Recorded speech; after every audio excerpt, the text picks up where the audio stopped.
தெளிவா புரிஞ்சுக்கங்க. இறைவன் உங்க மேல வச்ச நம்பிக்கையினாலதான் மறுபடியும் நீங்க பிறந்திருக்கீங்க. ஆமாவா இல்லையா? உங்க தாய் தகப்பன் உங்க மேல வச்ச நம்பிக்கையினாலதான் அவங்களுக்கு சோறு போட்டு உங்களை வளர்த்து எடுத்திருக்காங்க. ஆமாவா இல்லையா? உங்க வாத்தியார் உங்க மேல வச்ச நம்பிக்கையினாலதான் இன்னைக்கு ஓரளவுக்கு உங்களுக்கு பாடம் என்னன்றது தெரிஞ்சிருக்கு. வாழ்க்கை பாடம்னா என்னன்னு தெரியலன்னா கூட இந்த உலக வாழ்க்கைக்கு உண்டான பாடம் அட்லீஸ்ட் என்னன்னு தெரிஞ்சிருக்கா தெரியலையா? தெரிஞ்சிருக்கா இல்லையாங்க? இப்ப நீங்க என்ன பண்ணணும்னா, இத்தனை பேர் இத்தனை நம்பிக்கை உங்க மேல வச்சாங்க இல்லையா, நீங்க கொஞ்சம் உங்க பார்வையை மாத்தி பார்க்க ஆரம்பிக்கணும். எப்படி பார்க்கணும்னு சொல்லித்தரேன், நல்லா புரிஞ்சுக்கங்க.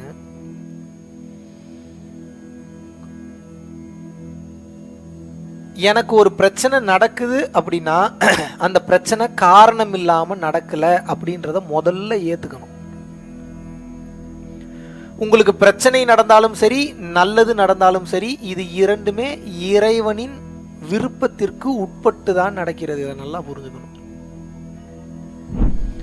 உங்களுக்கு நடக்கக்கூடிய நன்மையும் உங்களுக்கு நடக்கக்கூடிய தீமையும் இரண்டும் இறைவனின் விருப்பத்திற்கு உட்பட்டு தான் நடக்கிறது. அப்படின்னா அதுக்கு என்ன அர்த்தம்? ரெண்டையும் அவன் பார்த்துட்டு இருக்கான்னு அர்த்தம். எதுக்கு பார்த்துக்கிட்டு இருக்கான்? நல்லது நடந்தாலும் அதுல ஒரு லெசனை நீங்க கத்துக்கணும், கெட்டது நடந்தாலும் ஒரு லெசனை கத்துக்கணும். உங்களுக்கு பிரச்சனை என்னன்னா, உங்களுடைய அறியாமைக்கு தெரிய மாட்டேங்குது, சிறிய புத்திக்கு புரிய மாட்டேங்குது. எனக்கு நடக்கிறது பூரா நல்லதாவே நடக்கணும்னு நினைக்கிறீங்க.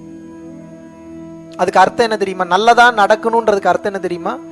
கெட்டதும் நடக்கணும்ன்றது தான் நல்லதாவே நடக்கணும்ன்றதுக்கு உண்டான அர்த்தம். தெரியுமா உங்களுக்கு? அப்படி எனக்கு எப்பயுமே நல்லதாவே நடக்கணும் அப்படின்னு நினைக்கிறது இஸ் ஈக்குவல் டு கெட்டதும் என் லைஃப்ல நடக்கணும்னு அர்த்தம். காரணம் என்ன? அதுக்கு பேர் கெட்டது இல்லை. கெட்டது நடக்கிற மாதிரி நடந்து அதுல ஒரு அனுபவத்தை நீங்க கத்துக்கிட்டாதான் அடுத்த டைம் அந்த மிஸ்டேக்கை ரிப்பீட் பண்ணாம உங்களோட எவல்யூஷன் ப்ராசஸ்ல அடுத்த கட்டம் போக முடியும். இப்ப சொல்லுங்க, 24 மணி நேரமும் நல்லதா நடக்கணும்ன்ற அந்த அஜெண்டால கெட்டது நடக்கணும்ன்றது இருக்குமா இருக்காதா?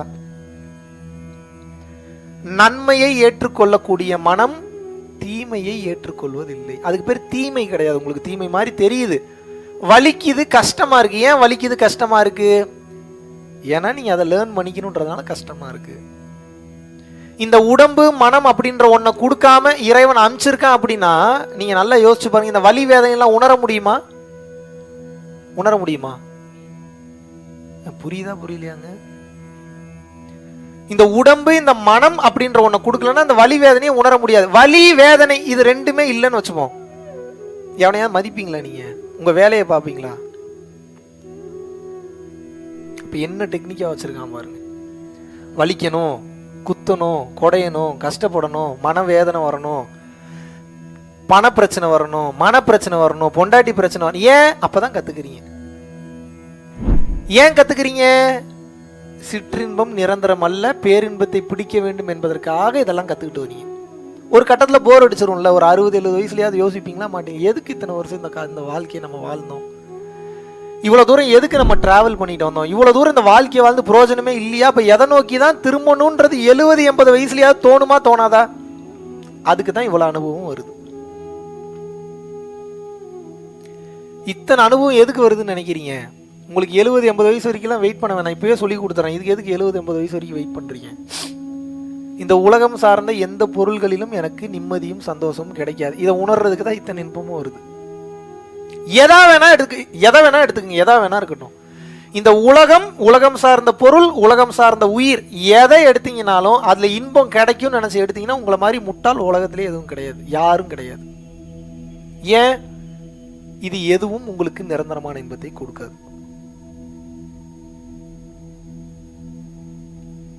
அப்ப எது நிரந்தரமான இன்பத்தை கொடுக்கும்? 70-80 வயசுக்கு அப்புறம் ஒரு புத்தி வருது இல்ல, ஐயோ இதெல்லாம் கிடைக்காது போல, இதுக்கு எதுக்கு 70-80 வயசு? இப்பவே உணர்ந்துருங்க, இதுல எதுலையுமே கிடைக்காது. நான் சொன்னாதான் நம்ப மாட்டீங்க, எல்லாரும் சொல்லிட்டு போயிட்டாங்க. இல்ல, காயமே இது பொய்யடா, வெறும் காற்றடைத்த பையடாமா. அப்படின்னா என்ன அர்த்தம்? காயம்னா என்ன?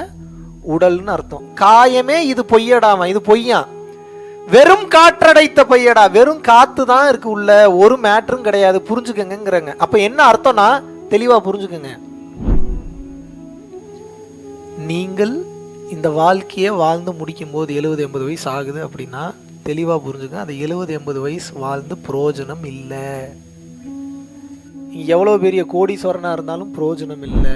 இறைவன் எதை பார்ப்பார் என்றால் எவ்வளவு பாவம் எவ்வளவு புண்ணியம், இதை மட்டும்தான் பார்ப்பாரு.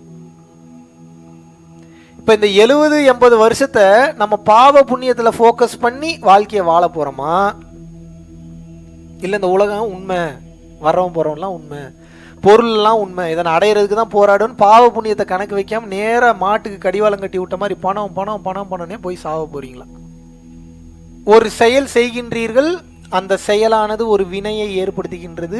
அந்த வினைக்கு நீங்கள் இன்று பதில் சொல்லவில்லை என்றாலும் நாளை பதில் சொல்லித்தான் ஆக வேண்டும். இதை திருவள்ளுவர் மிக தெளிவாக கூறுகிறார். தெரியுமா எப்படி சொல்றாருன்னு? பிறர்க்கின்னா முற்பகல் செய்யின் தமக்கின்னா பிற்பகல் தாமே வரும். அப்படின்னா என்ன அர்த்தம்? இன்னொருத்தனுக்கு நீ காலையில என்ன பண்றியோ சாயந்தரம் அது உனக்கு டபுள் மடங்கா திருப்பி வரப்போகுதுன்னு அர்த்தம். கவனமா இருந்துக்கங்கிறாரு. எவ்வளவு பெரிய வார்த்தைங்க, நினைச்சு பாருங்க. அதைத்தான் அவர் டீசெண்டா சொல்றாரு. காலையில என்ன பண்றியோ சாயந்தரம் உனக்கு திருப்பி வரும், கவனமா இரு, மாட்டிப்பாங்கிறாரு. இப்ப என் கேள்வி என்னன்னா, எவ்வளவு அற்புதமான உடல் உங்களுக்கு. இந்த உடல் கிடைக்கிறதுக்கு எவ்வளவு கஷ்டப்பட்டிருக்கீங்க, ஆமாவா இல்லையா? Yes or no? உங்களுக்கு தெரியலனாலும் இன்னைக்கு சொல்றேன், நல்லா தெரிஞ்சுக்கங்க. ஒரு 1500 வருஷமாவது வெயிட் பண்ணும் மனித உடல் கிடைக்கிறது. Minimum 1000 to 1500 years.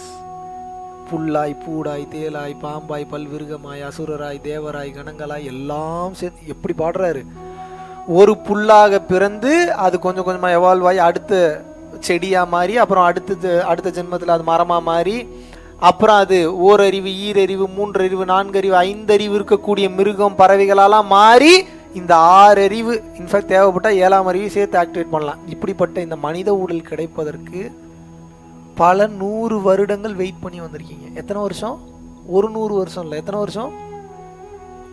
பல 100 வருஷம் வெயிட் பண்ணி வந்திருக்கீங்க. இந்த பல 100 வருஷம் வெயிட் பண்ணி கிடைப்பதற்கரிய பொக்கிஷமான இந்த உடலை வைத்து உடல் கொடுத்த காரணத்தை முடிக்க போறீங்களா, இல்ல தப்பு தப்பா பயன்படுத்தி சாவ போறீங்களா?